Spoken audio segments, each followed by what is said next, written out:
narcissique, déjà au départ, elle s'assied sur une relation qui est difficile à rompre. C'est-à-dire, c'est un parent vis-à-vis de son enfant, c'est un conjoint vis-à-vis de son conjoint, c'est un employeur vis-à-vis de son salarié. C'est-à-dire qu'il y aura toujours déjà à l'origine un lien qui va être un lien familial, qui va être un lien filial, qui va être un lien de subordination ou un lien amoureux.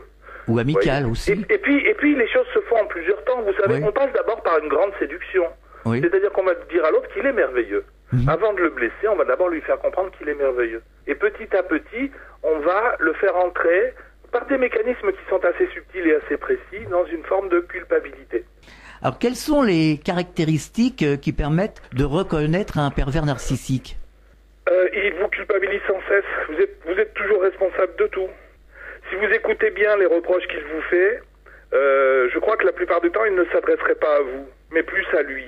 Oui. C'est-à-dire qu'en fait, il se dit, tiens, j'ai un défaut, donc je te reproche d'avoir ce défaut-là. C'est ce que j'appelle l'identification projective. Vous voyez ? On est quand même dans le champ de la paranoïa. Hein. Il y a un exemple que je donne très souvent, peut-être un peu trop souvent, mais je le trouve tellement parlant.